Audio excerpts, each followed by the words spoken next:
Hello friends, welcome to learn services. This is Ram Soni. आज हम discuss कर रहे हैं एक बहुत ही महत्वपूर्ण टॉपिक के बारे में। टॉपिक है Muslim girl free to marry on attaining puberty. Punjab and Haryana court के द्वारा दिया गया एक डिसीजन है जिसे बोला गया है कि 15 साल की जो मुस्लिम लड़कियां हैं अपनी मर्जी से शादी करने के लिए स्वतंत्र हैं। ये बहुत ही इंपॉर्टेंट टॉपिक है। इस टॉपिक में डिस्कस करेंगे चूंकि अभी हाल ही में गर्ल चाइल्ड की जो मैरिज एज है उसको बढ़ाने की बात भी चल रही है। 18 साल को बढ़ाकर अब 21 साल की जा रही है, इसलिए टॉपिक अपने आप काफी इंपॉर्टेंट हो जाता है। लेकिन स्टार्ट करने के पहले आपसे गुजारिश करूंगा, यदि आपने चैनल को अब तक सब्सक्राइब नहीं किया है then do subscribe the channel, because इस चैनल में जो सिविल सर्विसेज के लिए काफी सारा कंटेंट डाला जाता है और करंट अफेयर के बहुत सारे मुद्दों को यहां पर डिस्कस किया जाता है। चलिए डिस्कशन को शुरुआत करते हैं। तो Punjab and Haryana high court के द्वारा दी गई जो रूलिंग है ये इस समय प्रेजेंट कॉन्टेक्स्ट में पूरे देश के लिए काफी इंपॉर्टेंट आती है। जब 17 ईयर ओल्ड 17 साल की मुस्लिम गर्ल हैं जो कि पहुंचती हैं चंडीगढ़ हाई कोर्ट में, जिनकी शादी हो रही थी एक हिंदू बॉय से, और ये जो शादी हो रही थी उनकी फैमिली जो है और उनके जो रिलेटिव है उनके इच्छा के विरोध में हो रही है बेसिकली। और इसके चलते पंजाब और हरियाणा हाई कोर्ट ने पुलिस को ऑर्डर दिया है कि उनको प्रॉपर तरीके से प्रोटेक्शन दिया जाए।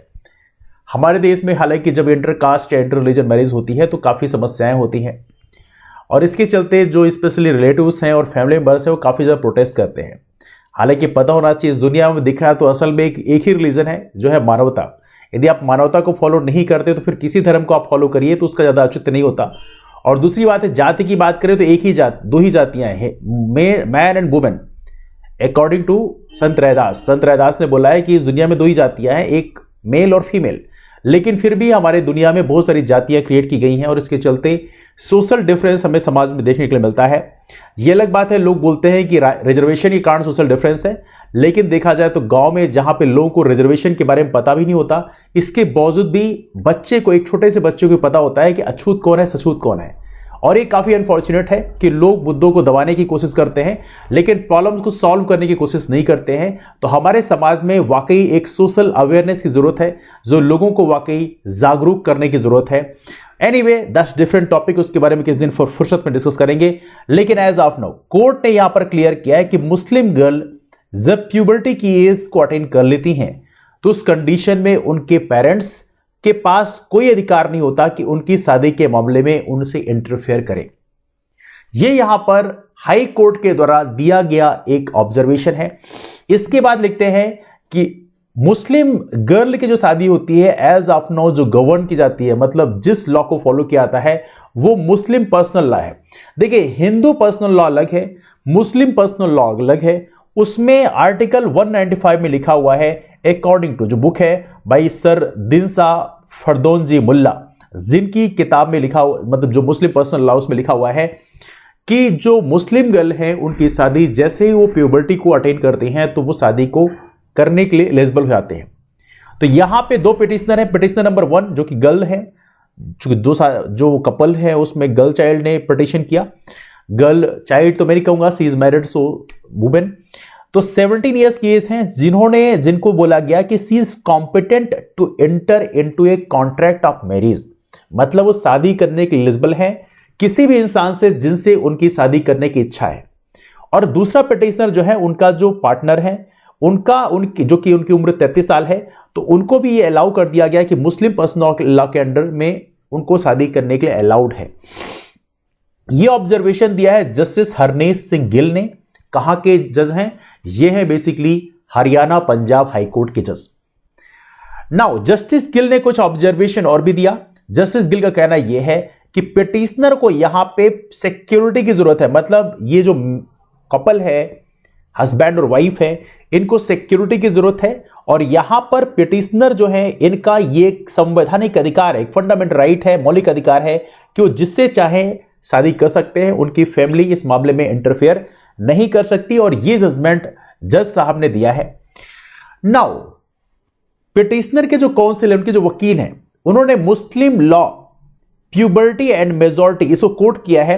देखिए, प्यूबर्टी मतलब जब प्यूबर्टी होती है, आमतौर पर बताया गया है, इसमें तो कम एज में भी आती है, लेकिन यहां पर 15 साल यहां पर रेफरेंस दिया गया है। और प्यूबर्टी और मेजॉरिटी ये दो वर्ड इस्तेमाल किए गए हैं। तो यहां पे बोला गया है कि there is a presumption that a person attains majority at the age of 15 years. दोनों यहां पे कॉमन है, दोनों यहां पे बराबर है। One and the same context में इस्तेमाल किए आते हैं।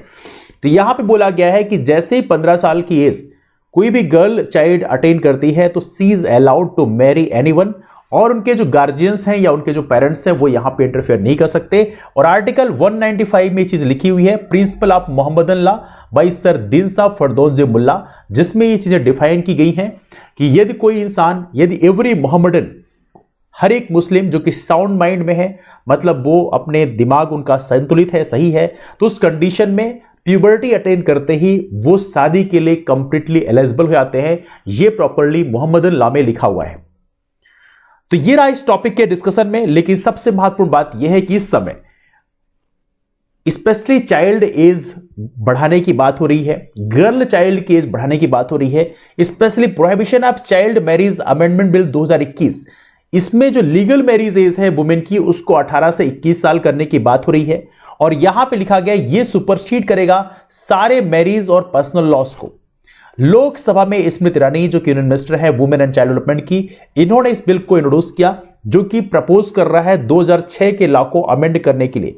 अभी जो गर्ल चाइल्ड की एज कितनी है, 18 साल है मैरिज की, इसको बढ़ा के 21 ईयर्स करने की बात की जा रही है। अब यहां पे इन्होंने बहुत सारी चीजें बोली हैं कि all women from all faith under Hindu marriage act और Muslim personal law should get equal rights to marry, ये तो इन्होंने बोला है। लेकिन अभी भी देखा जाए तो हिंदू मैरिज लॉ में ये तो अप्लाई होता है, लेकिन मुस्लिम मैरिज लॉ में ये अप्लाई नहीं होता। 18 साल की आप देख सकते हैं, ये ऑब्जर्वेशन हरियाणा कोर्ट का जो ऑब्जर्वेशन है आपने ऑलरेडी देख लिया। इसे बोला गया है कि प्यूबर्टी की एज में अलाउड हो जाती हैं, तो उस कंडीशन में यहां पे कंसर्न होता है कि मुस्लिम लॉ इसमें अलाउड नहीं होता है। हालांकि श्रीमती स्मृति ईरानी जी का कहना यह है, बट लेट्स सी, चूंकि ये चीज यहां पर अभी तो अलाउड नहीं हो रही है 18 साल, तो इसलिए यहां पे थोड़ी कंफ्लिक्ट बनता है। चाइल्ड मैरिज रिस्ट्रेंट एक्ट की बात करें, इसको 1929 से पास किया गया था, जहां पे गर्ल चाइल्ड की जो मैरिज एज है उसको 14 साल सेट किया गया था और बॉय का कितना है 18 साल। इसको बाद में अमेंड कर दिया गया, तो एज ऑफ नाउ ये हो गया है गर्ल चाइल्ड के लिए 18 साल और मेल चाइल्ड के लिए, बॉयज के लिए हो गया 21 ईयर्स। तो अभी प्रेजेंट टाइम में गर्ल्स की जो लीगल मैरिजेज है वो 18 साल है और बॉयज की लीगल मैरिजेज है 21 ईयर्स। यदि कोई इंसान चाइल्ड मैरिज को कंडक्ट करता है, स्पेशली पेरेंट्स ही कंडक्ट करेंगे, ऑब्वियस सी बात है, या परफॉर्म करते हैं, जो लोग वहां जाते हैं, तो ये पनिशेबल होगा यदि आप चाइल्ड की मैरिज करवाते हैं। और पनिशमेंट कितना मिल सकता है आपको, 2 साल तक की रिगोरस इंप्रिजनमेंट, कठोर सश्रम कारावास आपको मिल सकता है और साथ में आपको 1 लाख तक का फाइन पे करना पड़ सकता है। इसलिए याद रखिएगा, ना तो चाइल्ड मैरिज आप करवाइए, ना तो चाइल्ड मैरिज में पार्टिसिपेट करिए, और ना ही आप चाइल्ड मैरिज यदि हो रही है तो वहां पे आप पूजा पाठ करने जाइए, बिकॉज ये सारी चीजें पनिशेबल ऑफेंस हैं और यदि आप करते हुए पाए गए तो आपको ये पनिशमेंट मिल सकता है। चाइल्ड मैरिज के लिए हालांकि हमारे बहुत सारे महापुरुषों ने बहुत सारे प्रयास किए, तो मेरा भी मानना यह है कि चाइल्ड मैरिज नहीं होनी चाहिए।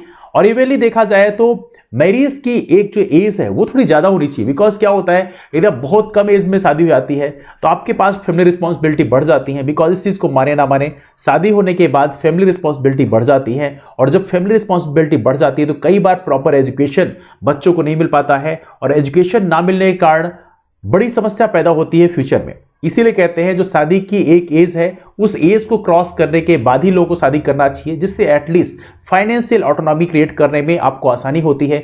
एनीवे, लेकिन आपको ओपिनियन क्या है, कि आपको क्या लगता है, हमारे देश में मैरिज एज तो आपको पता है, लेकिन आपको क्या लगता है शादी के लिए बेस्ट एज वैसे क्या होनी चाहिए, आप नीचे कमेंट करके बताएं।